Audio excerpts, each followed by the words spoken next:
I'm in Vancouver for the latest More Out There journey, making a quick stop before heading to Vancouver Island. You have the longboard, which is what we're going to be making. This is what we're making? This is like the minibus. Easy to transport, easy to catch waves on. With Stu, he is a carpenter and surfer, and he makes the only wooden surfboards in Vancouver. These are your designs as well. I kind of sit there with a little wood burner and just burn away. That's amazing. So you're an artist as well. I tinker. This gets rid of all these irregularities from the wood and the foam and the glue. So how many times we got to go back and forth on this? It's about half an hour of going across the board.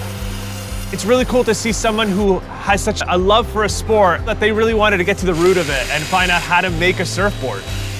Next step, I'd get the planer out. I'd make a whole bunch more dust and end up with a finished board. But that'd take me about a week. So I prepared one earlier. Oh, did you? Yeah. All right. Okay, so it's like a cooking show where you you tell me what you're doing, but you had one cooked the whole time. Exactly, All right, yeah. I get it. It's real light. Yeah. I don't know why I expected it to be way heavier, yeah. We're gonna put the sealer coat on it and make it seaworthy. So I'm going surfing for the very first time in my entire life. Yep. Do you have any advice for me? Can you swim? I can swim, That's a good start. Deep breathing, calm, you know. Yeah. Yep. Eat some bananas. Why? I don't know, bananas are good for you. Oh, good to know.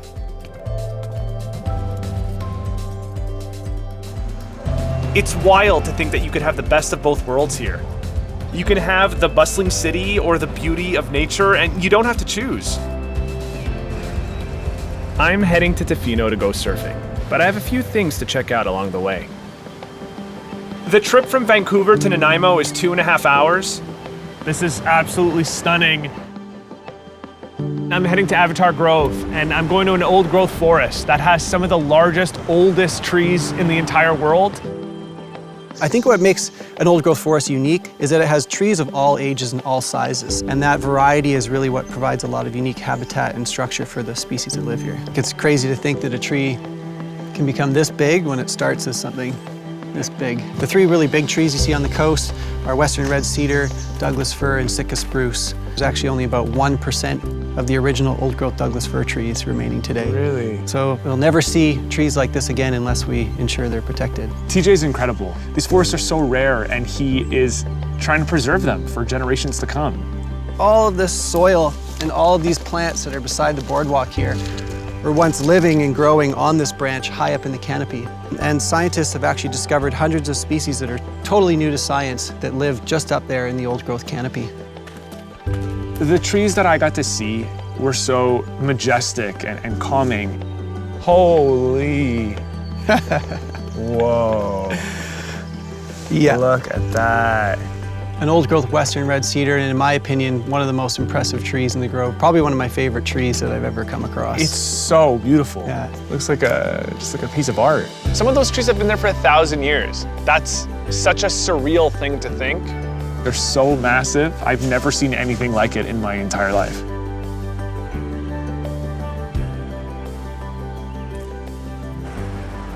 To be here with the RAV4, exploring these roads and the most incredible highways I've ever seen, I just feel very lucky. I love the exploration side of caving. You can find yourself somewhere where no one's ever been before, seeing things no one's ever seen. Myles took me caving or spelunking. He said I was a splunker, he was a caver because he was a pro and I was an amateur. Feel that temperature change? Yeah, like immediately. Yeah. This is the last sign of man-made assistance you'll get. We're gonna crab walk down the bobsled chute. Oh boy. I don't really know what I was expecting. I think I just thought it was gonna be a big hole of nothing. And in reality, it was so intricate and detailed. Check out these stalactites right overhead. When you look up in a cave, you're looking back in time. It's where the oldest parts of the cave are.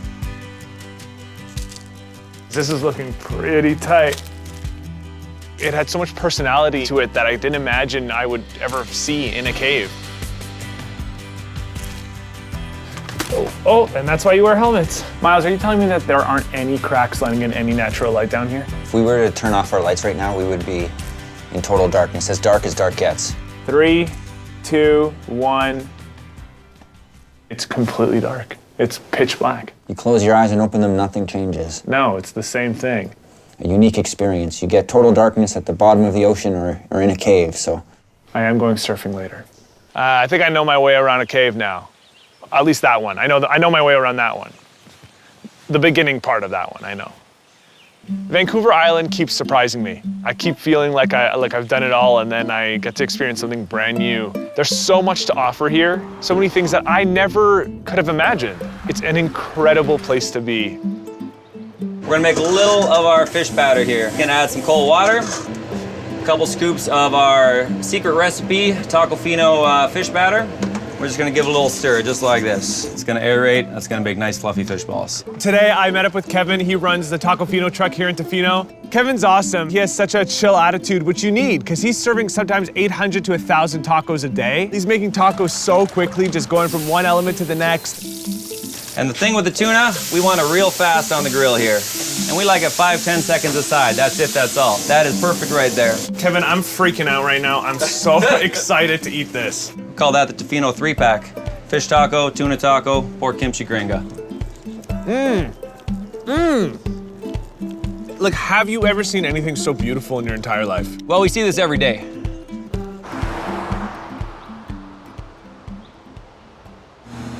I feel like when you're in Tofino, you gotta have a surfboard on top of your vehicle. That's just how it has to go.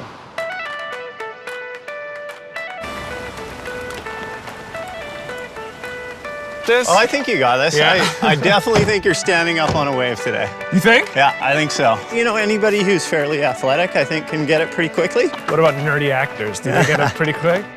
Pete DEVRIES, who's one of the top surfers in Canada, is teaching me how to surf. If you're gonna learn from the best.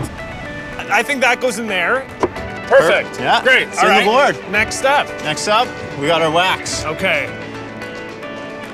In surfing, you want to land with your feet in the middle of your board. Are you paddling? Oh, You're not man, gonna catch it. All right, and pop up. That was pretty good. You see? And look at you, you're a regular footer. I'm not goofy. You're not goofy. That's the first time anyone's told me that.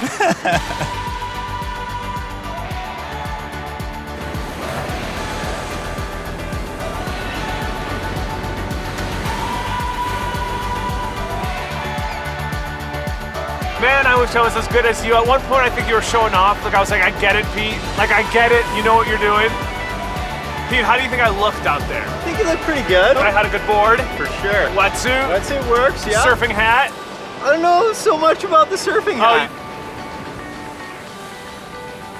Just standing for that 1 millisecond, I felt like the king of the world, you know? I had a blast. I want to do this again. I want to keep surfing and I want to catch some serious waves. This is the end for now, but this whole experience has inspired me to keep traveling, keep exploring. There's more out there, and I can't wait to discover it in my RAV4.